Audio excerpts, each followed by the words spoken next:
I am BL Mittal. तो मैं आपके सामने एक बार फिर हाजिर हुआ हूं।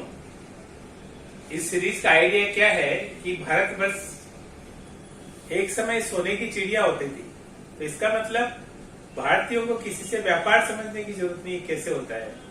हमारे पूर्वज इस व्यापारिक कला में माहिर थे और वो उनकी महारत उनकी कई भी भाषा में काफी प्रचलित है, जो कि जिसको कि हम लोकोक्ति कहते हैं। तो ये जरूरी है कि हम उनके बारे में बात करें, उन एक लाइनर से सीखें। तो मैं आपको कुछ मारवाड़ी लोकोक्तियों के बारे में बता रहा हूँ। इसका मैंने YouTube चैनल भी बनाया है, जिसका लिंक इस वीडियो के अंत में एवं नीचे में दिया हुआ है। आप इसको देख करके मेरे चैनल को भी फॉलो कर सकते हैं। उसमें आपको मेरे सारे वीडियो एक जगह पे मिल जाएंगे।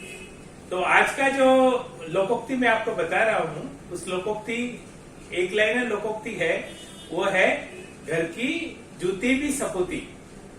इसका मतलब ये हुआ कि जो घर का जो खुद का शूज होता है वो भी एक काबिल डॉटर के बराबर होता है।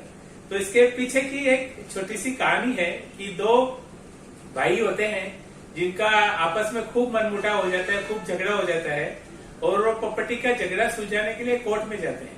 कोर्ट में एक दूसरे के वकील, एक दूसरे पे आरोप प्रत्यारोपित सब होते हैं। फिर एक भाई हियरिंग के अंत में कोर्ट से बाहर निकलता है, उसका बेटा भी साथ में निकलता है।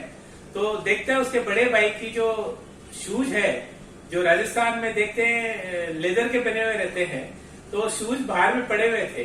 तो धूप में क्या होते हैं, शूज का रूपरेखा बिगड़ जाता है। तो वो अपने बेटे को बोलता है, देख बेटा, ताऊ जी का जो शूज है वो धूप में पड़ा हुआ, उसको छांव में रख दे। तो उतनी देर में उसका बड़ा भाई सुन लेता है ये चीज कि उसका छोटा भाई क्या बोल रहा है। तो ये सोचता है कि देखो, मैं भी क्या बेवकूफ हूँ, जिस भाई को मेरी जूती मेरे शूज की इतनी फिक्र है, मैं उसी से लड़ाई झगड़ा कर रहा हूँ। तो उसको बोलता है, देख भाई, मेरे से बहुत बड़ी गलती होगी, मैं माफी मांगता हूँ, चल अपने बैठ के सुलझाड़ा कर लेते हैं। और वो अपनी सारी संपत्ति उस भाई को दे देता है। तो इसका ये तात्पर्य हुआ कि जो भी आप देखेंगे कि मारवाड़ी घरों में बिजनेसेस होते हैं, उसमें 2 भाई, 3 भाई, 4 भाई घर के लोग मिलकर के व्यापार करते हैं और मिलकर के आगे काम बढ़ाते हैं। उनमें झगड़ा की गुंजाइश कम रखते हैं। तो है ना बहुत सुंदर लोकोक्ति। इससे ये पता चलता है कि आप जो भी व्यापार करें, जो भी बिजनेस करें, आपस में परिवार का सामंजस्य रखना बहुत जरूरी होता है। धन्यवाद।